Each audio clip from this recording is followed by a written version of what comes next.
Namaste, welcome you all. I am Dr. Rupak Bandari, Assistant Professor, Department of General Practice and Emergency Medicine, BPKIGS.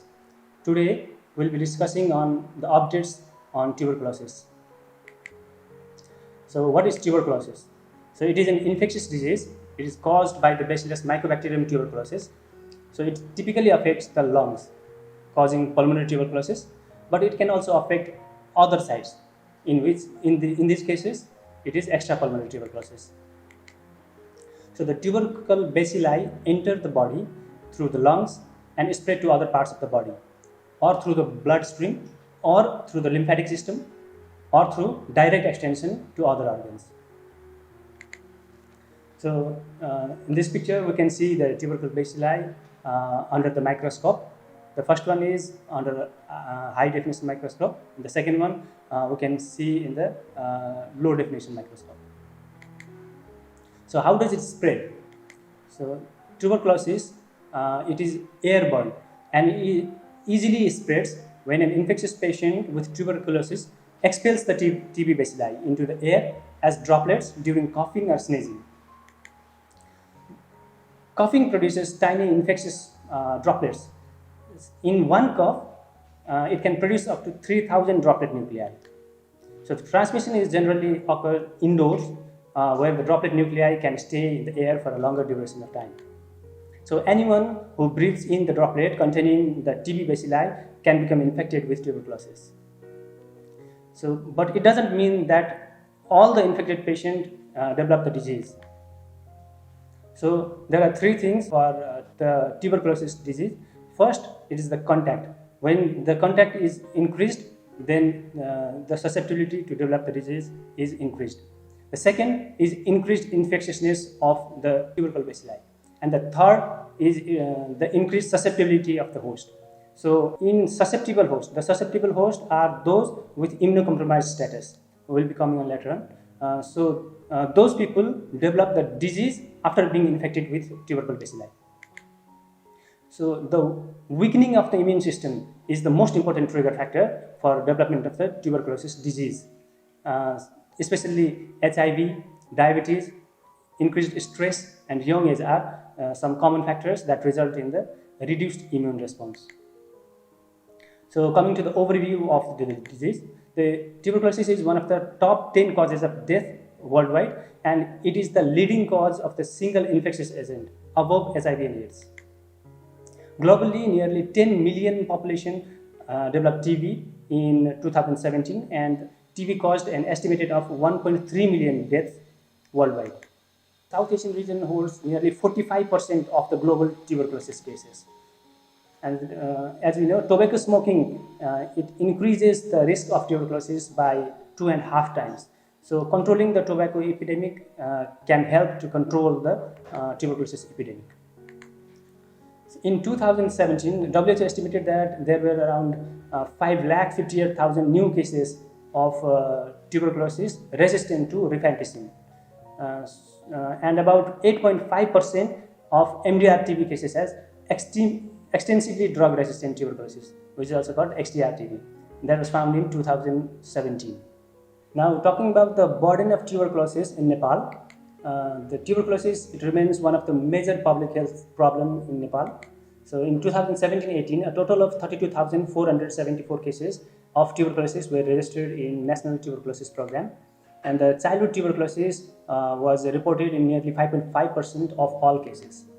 So talking about the TB-HIV co-infection, among the tuberculosis patients, there were 1.1% were HIV positive, and in another study of tuberculosis among HIV patients, it was 8.5%. That is based on the Sentinel survey done in 2013. So now coming to the classification of tuberculosis. Classification based on the anatomical side, it is pulmonary tuberculosis as well as extrapulmonary tuberculosis. In pulmonary tuberculosis, there is bacteriologically confirmed or clinically diagnosed case of tuberculosis involving the lung parenchyma or the tracheobronchial tree. And it is extrapulmonary when there is bacteriologically confirmed or clinically diagnosed case of tuberculosis involving the organs other than the lung parenchyma. It can be pleural tuberculosis, it can be lymph node tuberculosis, abdominal tuberculosis, skin, joints, bones, genitourinary tract, and tubercular meningitis. So, based on the history of previous treatment, it can be classified as the new patient, in which the patient have never been treated for tuberculosis or have taken the anti-tuberculosis drug for less than 1 month, and previously treated patient. In previously treated patient, the patient have received 1 month or more of anti-tuberculosis drug in the past, and they are further classified by the outcome of their most recent course of treatment, which is as follows. So one is relapse patient. So we call it relapse when the patient who have previously been treated for tuberculosis were declared cured or treatment completed at the end of their most recent course of treatment, and are now diagnosed with a recurrent episode of TB. It may either be a true relapse or a new episode of tuberculosis caused by reinfection. Another group is treatment after failure patient. So they are those group who have previously been treated for tuberculosis and whose treatment failed at the end of their most recent course of treatment. And another group is treatment after loss to follow-up patients. So this group is previously known as treatment after default patients. These are the groups where they have previously been treated for tuberculosis and they were declared loss to follow-up at the end of their most recent course of treatment. Another group is other previously treated patients. So those are the patients who had previously been treated for tuberculosis, but whose outcome after their most recent course of treatment is unknown or undocumented. So, and the last group is patients with unknown previous TB treatment history. So in this group, the patients with unknown previous TB treatment history who do not fit into any of the categories listed above. So another classification is on the basis of the drug resistance. So talking about this, starting with the monoresistant. Monoresistant is called when only one first line anti-TB drug is resistant, and it is called polyresistant when the tubercle bacilli is resistant to one or more first line of the drug, but it should not be both isoniazid and rifampicin.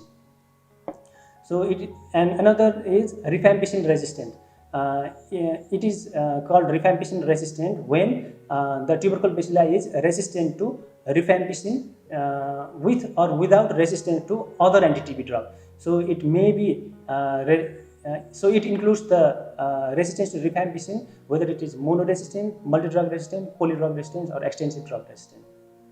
Another group is isoniazid resistant TB. So this refers to the tubercle bacilli which is resistant to isoniazid and susceptible to rifampicin. And another is multi-drug resistant, in which the tubercle bacilli is resistant to both isoniazid and rifampicin.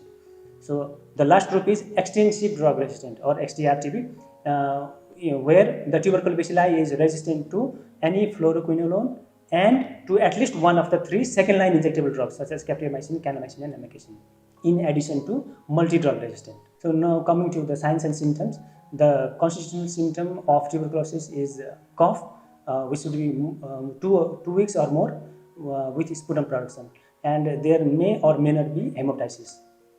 The other features are low grade fever, chest pain, shortness of breath, weight loss, night sweats, and a loss of appetite. So coming to extrapulmonary tuberculosis, in pleural TB, there is pleuritic chest pain, shortness of breath, and pleural effusion, which is generally unilateral. In lymphatic tuberculosis, the most common site of extrapulmonary TB is lymphatic TB, and it usually presents as a painless swelling, most commonly around the neck area, and the adenopathy usually occurs in a single lymph node or a chain of lymph nodes. Now, central nervous system, which leads to tubercular meningitis. The signs and symptoms are headache, altered sensorium, nausea, and vomiting. And the neck rigidity is a characteristic sign, which is also a meningeal sign. And in late phase, there may be the paralysis of the oculomotor nerve, which leads to the strabismus, ptosis, and sometimes seizures. So in bone and joint tuberculosis, the most commonly affected is the spine and the weight-bearing joints. and it is initially onset of joint pain and swelling. When there is the involvement of the cervical vertebra, there is the pain and rigidity in the neck and the shoulders, and cold abscess may be formed, and there is progressive quadriplegia. So when there is involvement of the dorsal vertebra, there is localized back pain and deformity of the spine leading to the kyphosis and gibbous formation. So in genitourinary tuberculosis, there is flank pain, hematuria, recurrent urinary tract infection, and pyuria is seen in the urine routine examination. So in abdominal tuberculosis, there is abdominal pain and swelling, the abdominal tenderness and ascites, and sometimes it may present with intestinal obstruction.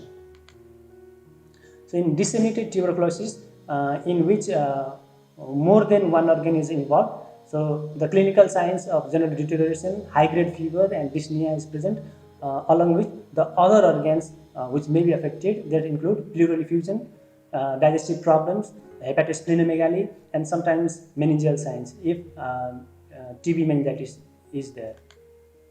So in diagnosis, we diagnose tuberculosis on the basis of constitutional symptoms with the household or other close contact of bacteriologically confirmed pulmonary tuberculosis with suggestive chest X-ray.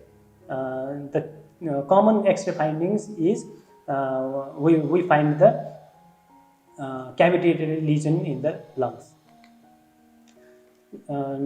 The high risk population for tuberculosis are immunocompromised patients.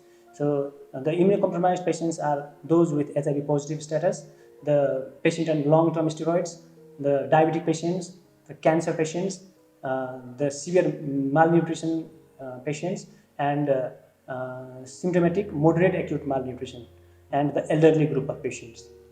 So now in the diagnosis, for that diagnosis, we advise for 2 spot sputum specimen that should be collected a minimum of 1 hour apart. So this has been changed in the recent guideline because the rate of diagnosis is increased with this, and only in cases where the second spot sample is not available, an early morning sample can be obtained in the patient. So in interpreting the sputum specimen for AFP bacilli, the sample is labeled as the result is negative when there is no AFP bacilli seen. It is labeled as scanty when the AFP bacilli are 1 to 9 per sample microscopy, 1 plus when there is 10 to 99 AFP bacilli in per sample of microscopy, 2 plus when there is 100 to 999 AFP bacilli seen, or between 1 to 10 AFP seen per field, and 3 plus it means the bacteria is more than 1000 in the sample microscopy, or more than 10 AFP bacilli seen per field. If one sample is positive, or at least one AFP seen in any of the samples, it should be labeled as positive bacteriologically confirmed pulmonary tuberculosis. So what is the role of GeneXpert? So GeneXpert is a rapid molecular test, and it can detect the tubercular bacilli as well as the resistant to rifampicin, and it is used for all presumptive cases of tuberculosis for the diagnosis of TB where the GeneXpert is readily available. And where it is not readily available, it is used only for a priority group of the patient as the first line diagnostic tool. So the priority group for GeneXpert testing are all retreatment cases, including the relapse or loss to follow-up, all symptomatic contacts of drug-resistant tuberculosis, all non-converters, all the people diagnosed with or living with HIV, all healthcare workers, all the children below 14 years of age, all the patients from congregated settings such as prison and monasteries, and all the high risk groups such as uncontrolled diabetes or other immunocompromised status. Now, while interpreting the GeneXpert results, T means Mycobacterium tuberculosis detected, in which rifampicin resistant is not detected. RR means Mycobacterium tuberculosis detected and rifampicin resistance is detected. TI means Mycobacterium tuberculosis is detected with rifampicin resistance is indeterminate, in which case we have to repeat the test. N means Mycobacterium tuberculosis is not detected, and I means the test is invalid or error, so we have to repeat the test. So another test which the government has recently formed is line probe assay. So it is the PCR based test that is used for the diagnosis of tuberculosis and for the determining the susceptibility to different anti-tuberculosis drugs. The first line LPA includes isoniazid and rifampicin susceptibilities, and the second line LPA includes the susceptibility to fluoroquinolone and the injectable anti-tubercular drugs. So the patients eligible for LPA are all previously treated patients presenting with tuberculosis that should be tested for first line LPA as per the diagnostic algorithm on retreatment cases, and all rifampicin resistant tuberculosis cases should be tested for LPA first and second line, and culture and drug sensitivity test preferably at the start of the treatment. So all treatment non-responders as per the diagnostic algorithm. So role of tuberculosis Mycobacterium culture as well as drug sensitivity test. So it should be done in all patients with rifampicin resistant identified by the gene expert that should have the specimen sent for tuberculosis culture as well as drug sensitivity test. So it should be performed for the following drugs: the first line drugs isoniazid, rifampicin, pyrazinamide and ethambutol, and the second line drugs levofloxacin or moxifloxacin, linezolid, clofazimine, amikacin, para-aminosalicylic acid and ethionamide. So the role of X-ray: the chest X-ray helps to assess the extent of the lung damage in the complicated cases, but not for a diagnosis. So the chest X-ray findings are suggestive of pulmonary tuberculosis in patients who are bacteriologically not confirmed, and should always be supported by the clinical findings and the good clinical judgment by the physician. So now coming to the treatment of tuberculosis. For the tuberculosis patient to be effectively treated, the TB patients must be given the right drug in the right combination with appropriate doses, administered correctly and regularly for the appropriate duration of time under observation. So the best way to ensure the effective treatment for tuberculosis patients is to support the medicine intake through directly observed treatment. So it is also called DOTS, using the fixed dose combination tablets. Coming to the overview of which drug for how long duration. So in case of new TB cases, it may be adult TB or childhood TB, which are bacteriologically or clinically diagnosed, which may be either pulmonary or extrapulmonary tuberculosis. We give the HRZE for 2 months of duration in intensive phase and 4HR for continuation phase. So for complicated or severe extrapulmonary tuberculosis such as CNS TB or tubercular pericarditis or miliary TB, we give 2 months of HRZE in intensive phase with the 7 to 10 months of HRE in the continuation phase. Here we can see that the ethambutol has been added in the continuation phase along with the isoniazid and rifampicin. So for retreatment cases, all forms of retreatment cases should undergo the first rapid drug sensitivity test with a gene expert and followed by the line probe assay among those having the Mycobacterium tuberculosis positive and rifampicin sensitive for isoniazid resistant status.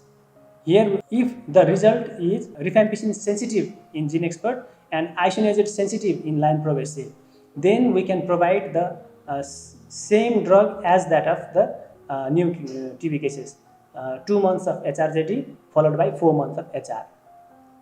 If the result comes that it is rifampicin sensitive and isoniazid resistant and fluoroquinolone sensitive, then we should give 6 months duration of HRZE along with levofloxacin. And in the third case, where there is rifampicin sensitive and isoniazid unknown because of no access to line probe assay, then in that case we should give 6 months of HRZE. And when the result is rifampicin sensitive and isoniazid resistant and fluoroquinolone also resistant, then we should give 6 months of HRZE. And in multi-drug resistant tuberculosis, we should go for the second line of the drugs. So coming to doses of anti-tuberculosis drug, it should be adjusted according to the weight of the patient. If the weight of the patient is 30 to 39 kg, the 2 tablets of HRZD in intensive phase and 2 tablets of HR in continuation phase. If the weight is 40 to 54, then 3 tablets in intensive, 3 tablets in continuation phase. If the weight of the patient is 55 to 70, then 4 tablets. If more than 70 kg, then 5 tablets. So it is the fixed dose combination of the drug. Now coming to the diagnosis and treatment algorithm for new cases, the person to be evaluated for tuberculosis with the signs and symptoms are suggestive of tuberculosis, and the person should also be evaluated for the extrapulmonary tuberculosis.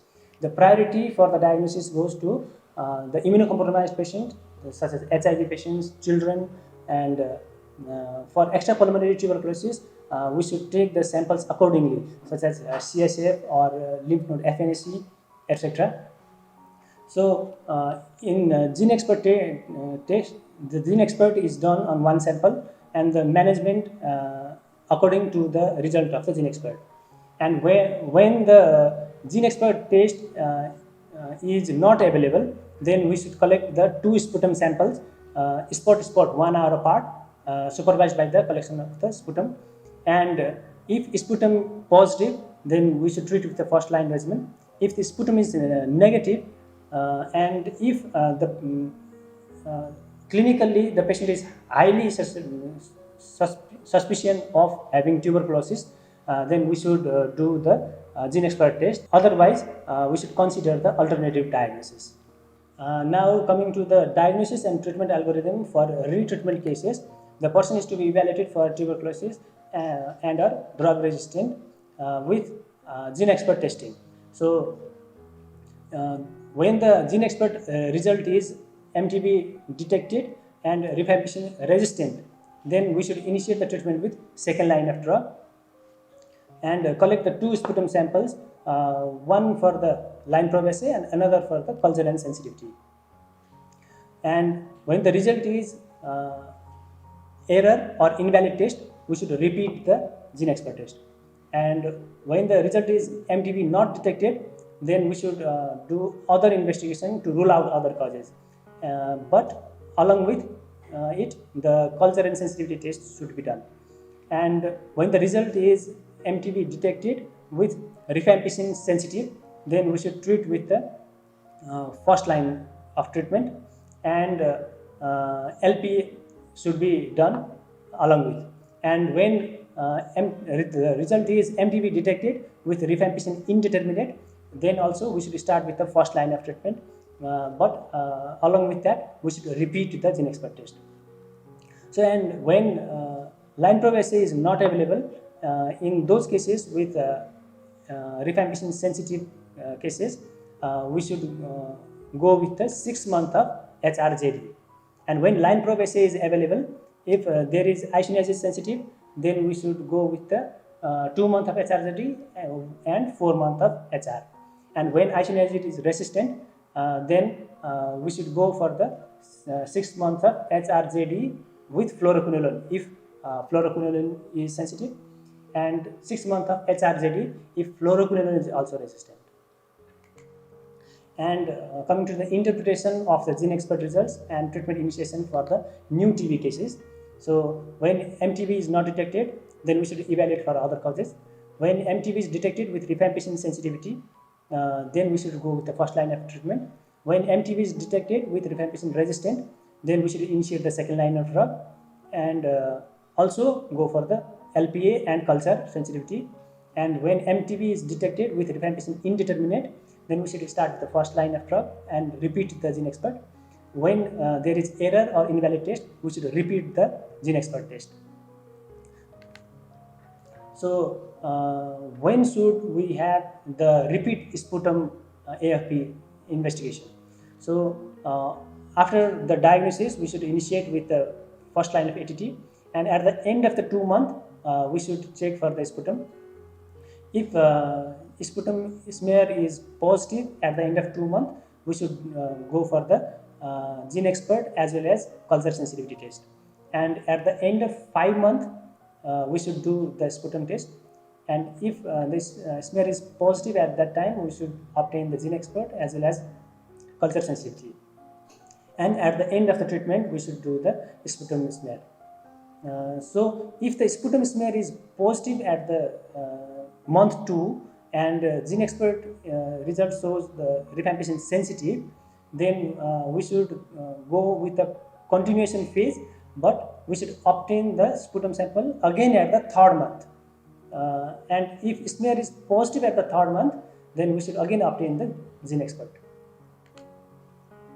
Now coming to special situations, so in pregnancy, if there is tuberculosis, then the pregnant woman should be advised that successful treatment of tuberculosis with a standard regimen is important for the successful outcome of the pregnancy. So the first line ATT should be used, and it is safe during pregnancy.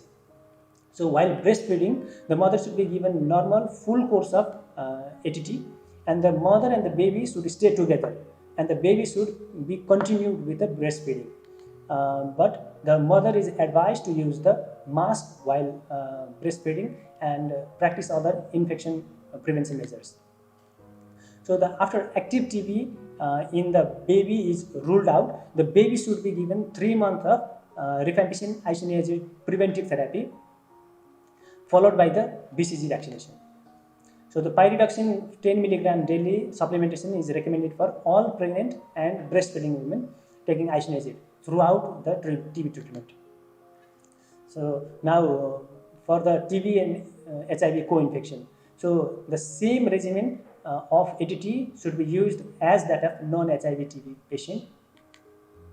And for those taking oral contraceptive pills, since rifampicin reduces the effectiveness of the oral contraceptives, the women should be advised to choose between the one of the two options. Either they use the OCP containing the higher dose of estrogen, or they use the non-hormonal method of the contraception.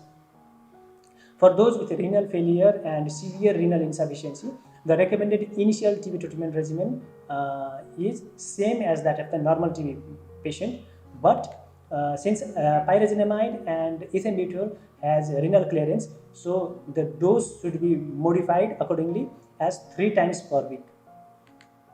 So for liver disorders, when the patient with hepatitis, with a past history of acute hepatitis, or current excessive alcohol consumption is there, if there is no clinical evidence of chronic liver disease, they can receive the usual regimen of the antituberculosis drug, but they should be closely monitored for hepatotoxicity.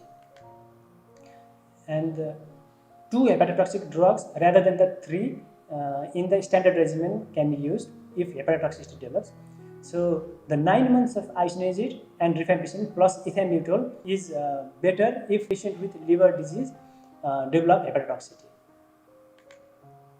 So talking about the drug-induced hepatitis, so if the ALT level is more than 3 times the normal with symptoms, or more than 5 times normal even without symptoms, then we call drug-induced hepatitis. So in that case, we should hold all the TB drugs for 7 to 10 days and we wait until the symptoms resolve and the liver enzymes normalize to less than 2.5 times normal. Then we can again restart the ATT. So the most patients with ATT drug induced hepatitis will tolerate the reintroduction of all first line drugs on the second time. But the patient with severe TB should be treated with streptomycin, ethambutol and levofloxacin until they are well enough to attempt reintroduction. It is also called modified ATT. So for stepwise reintroduction of antitubercular drug, this is one of the best methods. So we should gradually increase the dose and start with 1 hepatotoxic drug. So in the first day, we should start with rifampicin 300 mg with ethambutol, and on second and third day, we gradually increase the dose of rifampicin to full dose. And on the 4th day, we initiate isoniazid on the low dose, and then gradually increase the dose to full dose till day 6. And on day 7, gap is kept, and on day 8 the pyrazinamide is started on the low dose and gradually increased to the full dose on the 10th day. And here, if the patient remain symptomatic after initiation of any one of the drug, then we can find the culprit drug that causes hepatotoxicity, and we can omit that accordingly. So if we find hepatotoxicity by addition of rifampicin, then when the rifampicin is omitted, then the ATT becomes in intensive phase isoniazid, levofloxacin, ethambutol and streptomycin for 2 months, and in continuation phase isoniazid, levofloxacin and ethambutol for 16 months. So total of 18 month duration the ATT should be given. So if isoniazid is a culprit, then it should be omitted, and in that case in intensive phase we can use rifampicin, levofloxacin, ethambutol and streptomycin for 2 months, followed by rifampicin, levofloxacin and ethambutol for 10 months in continuation phase. And if pyrazinamide is a culprit and it has to be omitted, then we use rifampicin, isoniazid and ethambutol for a total of 9 months duration. So now talking about the side effects of the anti-tuberculosis drug. So minor side effects are nausea, vomiting, abdominal pain, which is commonly with pyrazinamide and rifampicin. So joint pain may be due to pyrazinamide due to hyperuricemia. So burning sensation of feet and tingling sensation may be due to isoniazid. Confusion and sleep disturbances is also related to the pyridoxine deficiency due to isoniazid. And the orange or red color urine may be seen in due to rifampicin, and itching and rashes may be due to any of the ATT. So the major side effects are deafness, which can be due to the injectables. So in that case we have to stop the injectables. So dizziness, vertigo and nystagmus may be due to injectable drugs. So in that case we should stop injectables. So jaundice or hepatitis, it is caused due to rifampicin, pyrazinamide and commonly with isoniazid. So in that case we have already discussed we should stop anti-TB, anti-ATT and we should restart after the LFT normalizes. And confusion may be due to most anti-TB drug, in which case we should stop the anti-TB drug and refer the patient. And where there is difficulty in vision, it may be due to ethambutol, and in that case stop ethambutol and refer.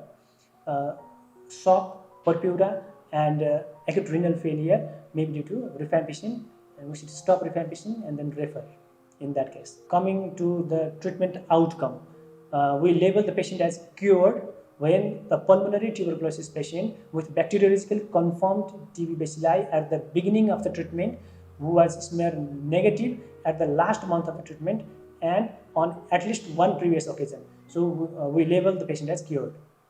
And the second treatment outcome is treatment completed, in which case the TB patient who has completed the treatment without evidence of failure, but with no record to show that the sputum smear result in the last month of the treatment and on at least one previous occasion were negative. And the third treatment outcome is treatment failed, when the TB patient whose sputum smear is positive at the 5th month or later during the treatment, and it also applies to sputum negative patients and extrapulmonary TB who become sputum positive at the 2nd month. They are also labeled as treatment failure.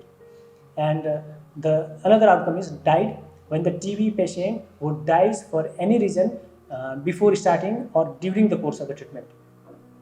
And another treatment outcome is lost to follow-up, the TB patient who did not start treatment or whose treatment was interrupted for 2 consecutive months or more.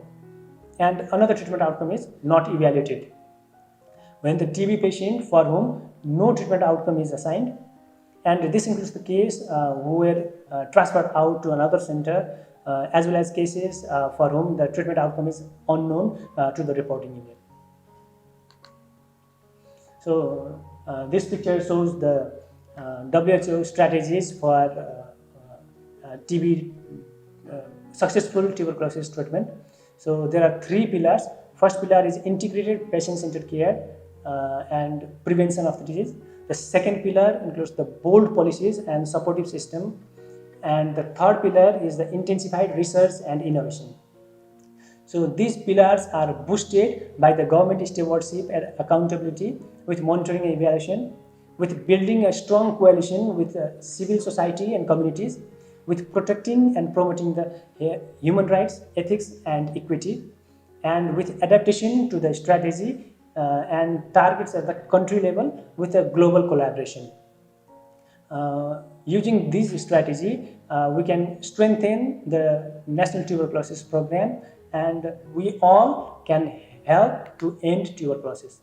So stop TB, DOTS is the way. So it is directly observed treatment short course, and the World TB Day is 24th of March. Thank you. Thank you for your kind attention.